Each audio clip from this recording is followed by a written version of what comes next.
Élu, l'as-tu ressenti? Cette soudaine quiétude dans ton âme, le silence des envies qui autrefois criaient pour capter ton attention, l'évanouissement des désirs qui inondaient ton esprit, la flamme qui autrefois brûlait intensément, réduite désormais à une étincelle. Tu n'es pas brisé, tu ne perds pas la raison, tu es appelé à t'élever. Ce n'est pas un hasard, ce n'est pas un dysfonctionnement, c'est une intervention divine. Dieu te réaligne, t'arrachant à ce qui t'asservissait pour t'élever vers ce qui te grandira.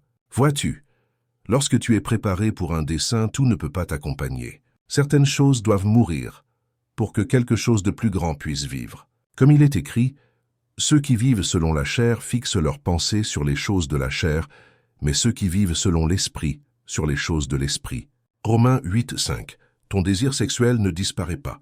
Il est recalibré. Non pour la honte, non pour la culpabilité, mais pour la gloire. Dieu dépouille ce qui est temporaire pour éveiller ce qui est éternel. La faim de la chair est remplacée par une soif de justice, de dessein et d'amour divin. Heureux ceux qui ont faim et soif de la justice, car ils seront rassasiés. Matthieu 5, 6. Ce n'est pas un reniement de ta volonté, c'est une transformation guidée par l'Esprit, un réordonnancement sacré de tes désirs. Tu es invité à embrasser ta mission supérieure, et reste avec moi jusqu'à la fin. Nous conclurons par une puissante prière pour sceller ce message sur ta vie. Maintenant que tu comprends le dessein divin derrière l'affaiblissement de tes désirs, allons plus loin. Car ce que tu vis ne concerne pas seulement le désir, il s'agit de ton destin. Ce n'est pas qu'un changement personnel, c'est un recalibrage spirituel. Premièrement, lorsque Dieu commence à éveiller ton esprit, l'une des premières choses qu'il fait est de réallouer ton énergie. Élu, ton énergie sexuelle est sacrée. Elle ne se limite pas à la connexion physique. C'est une force vitale, un courant créatif qui émane du souffle même de Dieu.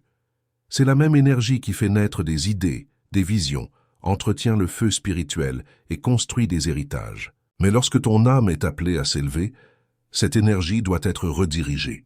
Ce n'est pas une punition, c'est de la précision. Dieu ne gaspille pas le pouvoir, et il ne permettra certainement pas que le tien soit dispersé dans des lieux qui ne servent pas ton appel. Cette énergie qui autrefois poursuivait le plaisir est maintenant rassemblée, réorientée et concentrée dans ton esprit. Pourquoi? Parce qu'elle est désormais nécessaire pour quelque chose de plus grand. On ne te demande pas simplement de t'abstenir. On te prépare à créer, à écrire, à bâtir, à parler, à diriger, à guérir. Ton énergie n'est plus drainée par les distractions. Elle est canalisée pour une innovation divine. Pense à Moïse qui a passé 40 ans dans le désert, non comme une punition, mais comme une préparation. Sa force devait être affûtée, son feu devait être focalisé. Il devait désapprendre l'Égypte avant de pouvoir guider Israël. Comme Moïse, tu es sanctifié dans le silence afin que ta voix porte du poids lorsqu'il sera temps de parler. Cette conservation d'énergie est la manière dont Dieu fait place à la vision, à la sagesse, à la révélation. Tu apprends à porter le feu sans qu'il te consume, car ce qui t'attend exigera clarté, discipline et un esprit inébranlable. Deuxièmement, et tout aussi important, il s'agit de protection spirituelle. Ce que beaucoup négligent, c'est que l'intimité physique n'est jamais seulement physique. Elle est spirituelle, elle est un échange. Chaque âme avec laquelle tu te connectes laisse des empreintes sur ton esprit. Toutes ne sont pas pures. Lorsque tu t'unis à quelqu'un, tu t'unis à sa douleur, ses peurs, ses traumatismes, ses démons. Tu ne le vois peut-être pas de tes yeux, mais ton esprit le ressent des jours, des semaines, voire des années plus tard. Cette confusion que tu ne pouvais chasser, cette lourdeur surgit de nulle part, cette soudaine perte de paix, souvent ce n'est pas seulement toi, c'est ce que tu as porté de quelqu'un que tu n'étais pas destiné à supporter. Dieu voit ce que tu ne vois pas, et dans sa miséricorde, il commence à fermer des portes que tu ne savais même pas dangereuses. Il atténue ton désir, non pour punir ton humanité, mais pour protéger ta divinité. Il fait taire tes envies, non parce que l'amour est mauvais, mais parce que l'asservissement l'est. Et parfois, ce que tu penses qu'on te refuse est précisément ce que Dieu utilise pour te délivrer. Comme l'enseigne 2 Timothée 2, 21, lorsque nous nous purifions de ce qui est déshonorant, nous devenons des vases que Dieu peut véritablement utiliser. Tu es ce vase. Et en ce moment, Dieu te purge, non pour t'évider, mais pour te remplir à nouveau. Il établit des limites, non pour t'enfermer, mais pour préserver ton feu, afin que le moment venu, ta flamme ne vacille pas, elle rugit. Et une fois qu'il t'a protégé des dangers cachés, Il commence aussi à purifier ce qui nourrit ton âme, car la protection sans purification est incomplète. Troisièmement, c'est une saison de désintoxication, de délivrance de l'addiction et des distractions. Parlons franchement. Nous vivons dans un monde saturé de distorsions. Partout où tu regardes, sur ton écran, dans la musique, dans les conversations, dans les moments de défilement silencieux de la nuit, tu es bombardé de messages conçus pour te garder enchaîné à la chair. Ce n'est pas juste un bruit culturel, c'est une guerre spirituelle. Nous vivons dans un système qui profite de ton addiction, de tes clics, de tes envies, de ta douleur. Il glorifie la luxure mais se moque de la pureté. Il encourage l'indulgence mais rejette la discipline. Et si tu n'es pas ancré dans quelque chose de plus élevé, cela t'entraînera vers le bas.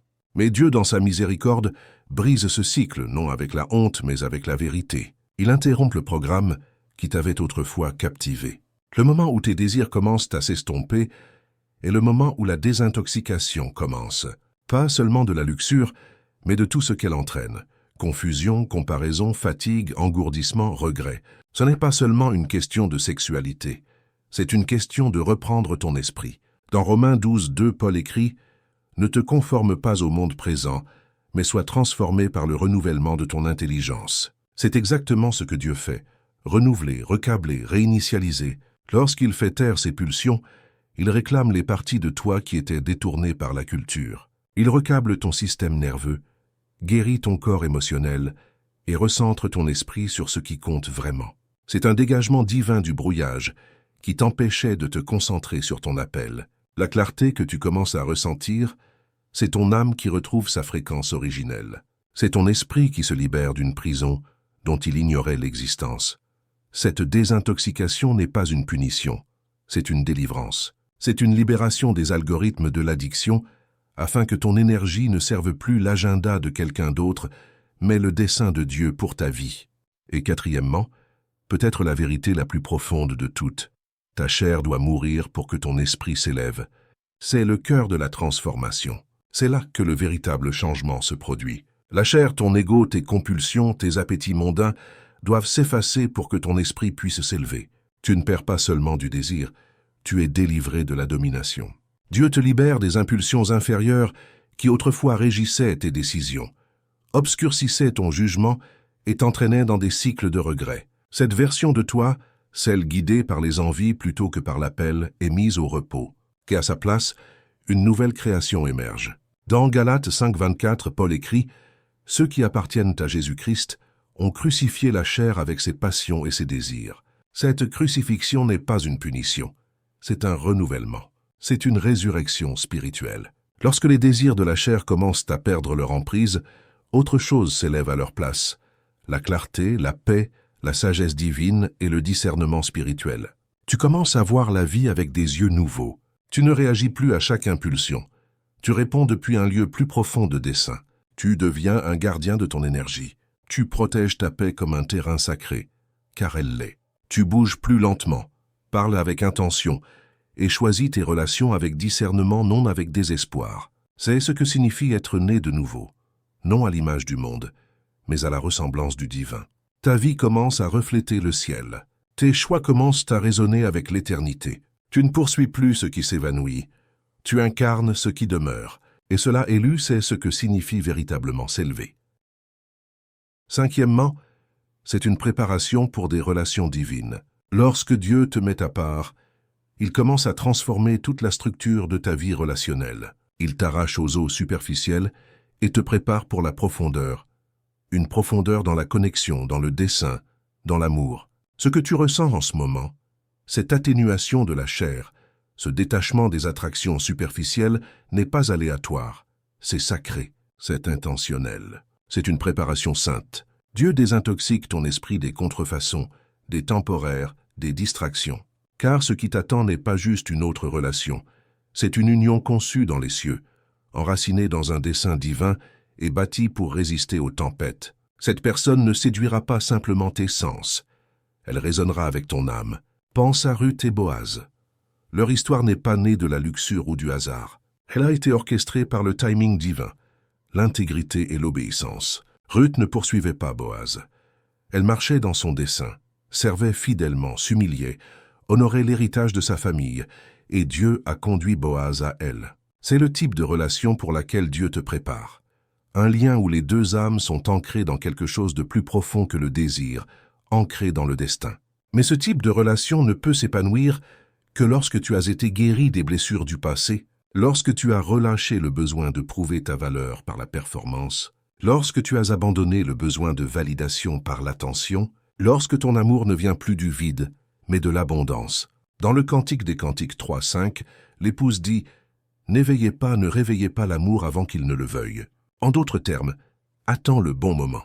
Attends l'amour qui s'aligne avec le plan du ciel pour ta vie. Cette saison de silence, ce dépouillement des connexions guidées par la luxure, est la manière dont Dieu protège ton cœur afin que, lorsque le véritable amour se présentera, tu sois prêt, pas désespéré, pas distrait, prêt, et à mesure que ton esprit s'élève, autre chose commence à s'effacer. Le bruit, le chaos, les distractions qui autrefois accaparaient ton attention et drainaient ton pouvoir. Sixièmement, alors que tu es vidé des distractions, quelque chose de sain commence à s'élever à leur place, une sensibilité spirituelle accrue, l'activation de tes dons divins. Vois-tu, l'énergie ne meurt jamais, elle se transforme.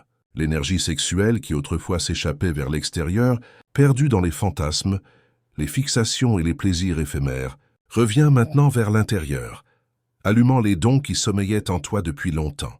Tu commences à ressentir plus, à percevoir plus, à savoir plus. Tu commences à traverser la vie avec une sorte de conscience divine, captant les changements spirituels, sentant l'indicible, discernant la vérité derrière les mots des gens.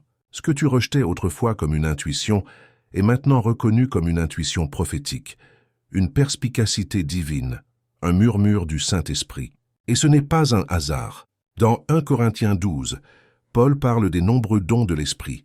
À l'un est donnée la parole de la sagesse, à un autre la parole de la connaissance, à un autre la prophétie, à un autre la capacité de distinguer les esprits. Ces dons sont réels, et ils s'éveillent en toi parce que ton vase devient clair. Ton esprit n'est plus obscurci par la tentation. Ton cœur n'est plus encombré par les distractions. Ton énergie n'est plus diluée par des poursuites vides. La voix de Dieu devient indéniable, non seulement dans la prière, mais dans les schémas, dans les gens, dans les moments fugaces qui portent soudain une signification sacrée.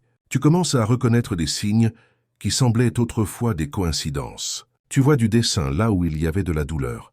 Tu prononces des mots qui ne viennent pas de ton intellect, mais de l'esprit qui coule à travers toi.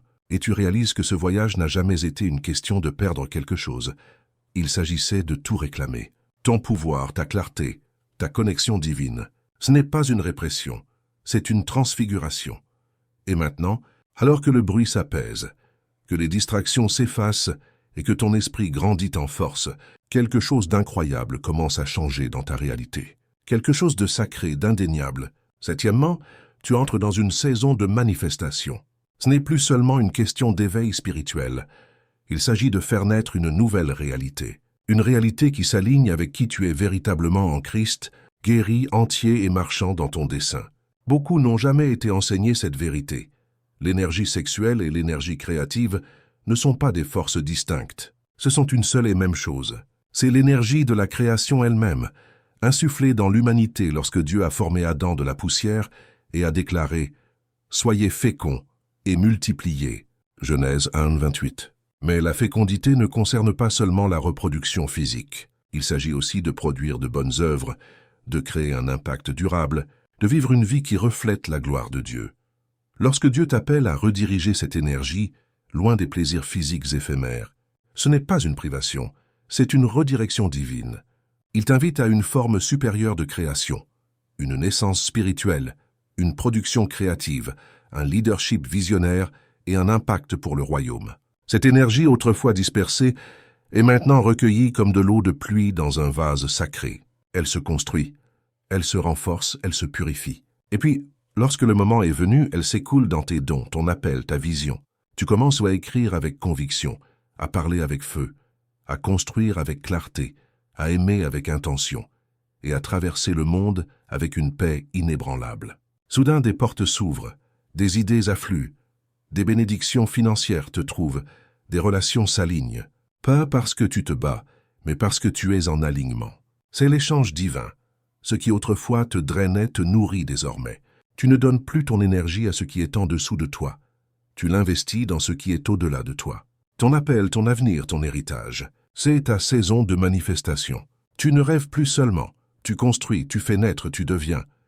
Huitièmement, tu brises les malédictions générationnelles et les cycles karmiques. Ce processus, ce dépouillement des anciens désirs, va bien plus loin que tu ne pourrais l'imaginer. Il ne s'agit pas seulement de ta transformation personnelle.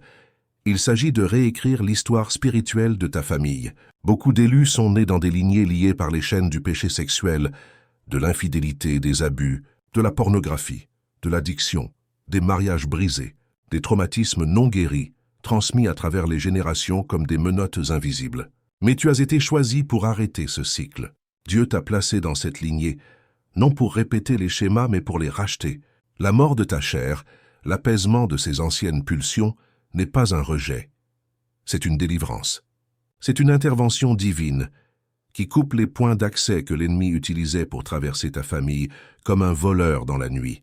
Dans Ézéchiel 18:20, Dieu déclare « L'âme qui pêche mourra. Le fils ne portera pas la faute du père. » Pourquoi? Parce que Dieu est un briseur de chaînes. Il ne te retient pas otage des erreurs de ceux qui t'ont précédé. Ce moment de purification que tu traverses, ce n'est pas une faiblesse, c'est une guerre.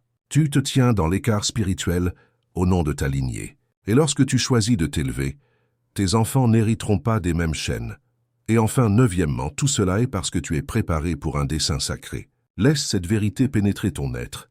Ta vie n'est pas aléatoire. Ton voyage n'est pas une erreur. Tout ce qui t'est retiré est enlevé pour que quelque chose de bien plus sain puisse prendre sa place. Tu es positionné pour diriger, guérir, parler la vie aux autres, te tenir dans des lieux sombres et porter la lumière de Dieu. Tu n'es pas mis à part juste pour te sentir différent. Tu es mis à part pour faire une différence. Et cela exige un niveau de pureté et de concentration qui ne peut venir que par le feu. Comme Esther qui fut préparée avec de l'huile et de l'encens avant de se tenir devant le roi, tu es ointe en privé avant d'être révélé en public. L'ancien toi, celui gouverné par le désir, la confusion et les distractions, doit s'effacer. C'est ce que signifie être renouvelé. Dans 2 Timothée 2:21, il est dit « Si quelqu'un se purifie de ce qui est déshonorant, il sera un vase pour un usage honorable, sanctifié, utile au maître. » C'est ce que tu deviens, un vase d'honneur. Non parce que tu l'as gagné, mais parce que Dieu t'a appelé, t'a purifié et t'a choisi. Et oui, ton désir sexuel pourrait revenir, mais lorsqu'il reviendra, il sera purifié. Il sera aligné. Il ne servira plus la chair, mais ton dessein. Il s'écoulera dans le contexte d'un covenant, d'une union divine, d'un amour sacré, non de la luxure. Alors, si tu traverses cette saison silencieuse où les désirs s'estompent, où les distractions s'effacent et où le monde semble lointain, sache ceci. Ce n'est pas du vide, c'est une préparation. Tu n'es pas puni, tu es affiné, tu es né de nouveau. Alors que tu intègres tout ce que nous avons parcouru, de l'affaiblissement des désirs à l'élévation du dessein divin, souviens-toi de ceci. Ta saison actuelle n'est pas un vide, c'est un ventre sacré. Quelque chose en toi est en train de se former, de se façonner, de se sanctifier. Et bien que le monde ne le comprenne pas, bien que même ceux qui sont les plus proches de toi puissent mal interpréter ton calme comme de l'indifférence ou ta solitude comme de la détresse, le ciel sait exactement ce qui se passe en toi. Dieu ne change pas seulement ton comportement, il reconfigure ton identité. L'apaisement de tes envies n'est pas un signe de faiblesse, mais un signal de transformation. Tu es invité à entrer dans une vie spirituellement riche, émotionnellement entière et alignée avec la vérité divine. Mais la transformation n'est pas passive. Elle exige une participation. Alors, comment vas-tu vivre cela? Commence par garder tes entrées. Ce que tu consommes quotidiennement, ce que tu regardes, lis, écoutes, nourrit soit ton esprit, soit ta chair. Sois intentionnel, purifie ton alimentation médiatique, remplis tes yeux de lumière, tes oreilles de sagesse et ton espace de paix. Choisis le silence plutôt que le bruit, le calme plutôt que la stimulation. Le monde est bruyant, mais Dieu parle encore dans les murmures. Prends le temps de l'entendre. Crée de l'espace dans ta vie pour la prière, non comme une routine religieuse, mais comme un rythme relationnel où tu déverses ton cœur et écoutes avec attente.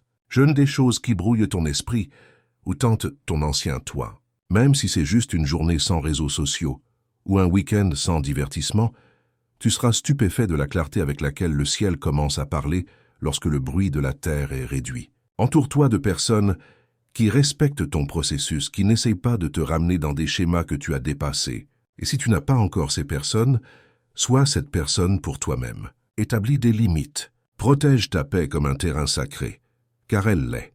Commence à construire ce que tu portes. Si des idées te viennent la nuit, note-les. Si tu ressens un appel à créer, commence. Même si c'est imparfait, même si c'est petit. N'attends pas d'être parfait pour commencer. Commence avec ce que tu as, et le ciel te rencontrera dans ton mouvement.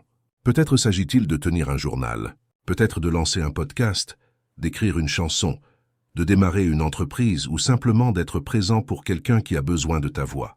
Souviens-toi, l'énergie qui autrefois alimentait tes tentations est maintenant rachetée pour nourrir ton appel. Ne la laisse pas sommeiller, mets-la au travail. Laisse ta guérison déborder dans l'action. Laisse ta clarté mener à la créativité. Laisse ta pureté devenir pouvoir. Surtout, reste ancré dans la grâce. Ce voyage ne sera pas sans résistance. Il y aura des moments où d'anciens désirs tenteront de ressurgir, où la chair murmurera ce que l'esprit a déjà surmonté. Ne te décourage pas. Tu ne repars pas de zéro, tu repars de la croissance. Dieu ne cherche pas ta perfection. Il s'associe à ton processus. Chaque pas en avant, même petit, est une déclaration. Je ne retournerai pas en arrière. Je ne suis pas né pour les chaînes. J'ai été choisi pour la gloire. Avant de conclure, je veux prononcer une prière sur toi. Pas seulement des mots, mais une couverture, une bénédiction, un accord saint avec tout ce que Dieu fait dans ta vie en ce moment. Si tu es dans une saison silencieuse, si tu ressens le dépouillement, le silence, le changement, cette prière est pour toi. Ferme les yeux, ouvre ton cœur et reçois-la pleinement. Prière, Père Céleste, je me tiens devant toi aujourd'hui avec révérence, émerveillement et gratitude pour chaque âme sous le son de ma voix. Merci de l'avoir choisie, appelée et d'éveiller quelque chose de sacré en elle. Merci pour le dépouillement, non comme une punition mais comme une préparation. Merci pour le silence, la quiétude, la mort de la chair, car nous savons que ce qui semble être une perte est souvent ton œuvre de renouvellement la plus grande. Seigneur, tu vois les choses cachées, tu vois les luttes intérieures, la confusion, la solitude, la soif de plus, et pourtant, tu n'es pas loin.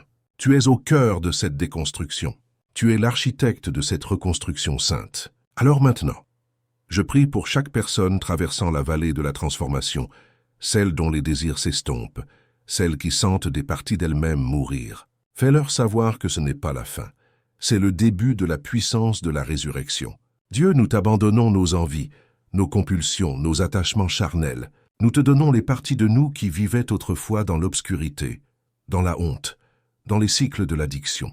Nous ne voulons plus être esclaves de la chair. Nous voulons être des vases pour ta gloire. Alors, brûle tout ce qui ne doit pas rester. Purge les résidus des relations passées, des fausses identités, des schémas générationnels. Rends-nous saints, non dans la perfection mais dans la dévotion, non par la performance mais par ta miséricorde. Père, pour ceux qui sont désintoxiqués d'un monde saturé de luxure et de distraction, donne-leur le discernement. Protège leurs yeux, leurs oreilles, leurs esprits. Rends-les sensibles à tes murmures et sourds aux mensonges de l'ennemi. Que les envies du monde soient remplacées par une soif de justice, de sagesse et de ta présence. Qu'ils trouvent satisfaction dans ta parole, dans ta volonté et dans le silence où tu parles le plus fort. Et Seigneur, pour ceux que tu prépares à des relations divines, prépare-les de l'intérieur. Guéris les blessures que personne ne voit. Restaure la confiance là où elle a été brisée. Donne-leur la patience d'attendre, non seulement une personne, mais un partenariat rempli de desseins. Que leur union future reflète l'amour covenantal que tu as avec ton peuple, pur, entier et ancré dans la vérité. Maintenant, pour chaque don enfoui sous le poids du péché ou de la honte, je parle résurrection, je parle activation, je parle audace. Éveille les voix prophétiques, les guérisseurs, les visionnaires, les bâtisseurs, les enseignants, les adorateurs. Éveille les dons qu'ils ne savaient pas posséder. Que la créativité divine s'écoule. Que de nouvelles visions émergent. Permets-leur d'entrer dans une saison de manifestation où leur alignement produit de l'accélération et leur obéissance ouvre des portes qu'aucun homme ne peut fermer. Brise chaque chaîne du passé. Brise chaque malédiction générationnelle de péché sexuel, d'infidélité, de confusion et d'auto-abandon. Que ces élus soient les premiers dans leur lignée à marcher dans une véritable liberté. Non par la force, non par la puissance, mais par ton esprit. Qu'enfin Dieu positionne-les pour leur dessein sacré, mets-les à part pour une œuvre sainte. Retire ce qui doit partir, pour que tu puisses placer ce qui doit croître. Affine-les en privé, afin qu'ils puissent porter le feu en public. Apprends-leur à gérer leur énergie, leur temps, leur corps, leur onction. Fais d'eux des leaders dans l'invisible. Que leur vie prêche avant qu'ils ne prononcent un mot. Merci Seigneur que ce voyage ne soit pas une erreur. Il est saint, il est intentionnel, il est tien. Et nous te faisons pleinement confiance. Nous nous abandonnons, nous nous élevons. Nous avançons, non dans la peur, mais dans la foi au puissant nom de Jésus. Amen. Si cette prière a parlé à ton esprit, si tu as senti son poids s'installer profondément en toi, fais-le savoir. Laisse un commentaire ci-dessous disant « Je le reçois au nom de Jésus ». Que cela soit ta déclaration, que tu entres dans cette prochaine saison avec intention, alignement et le feu de Dieu dans ta vie. Et si ce message t'a béni, assure-toi de t'abonner pour plus de contenu rempli de l'esprit comme celui-ci. Ce n'est que le début, et j'ai hâte de parcourir la prochaine partie du voyage avec toi. Reste fort, reste ancré, reste choisi. Que Dieu te bénisse.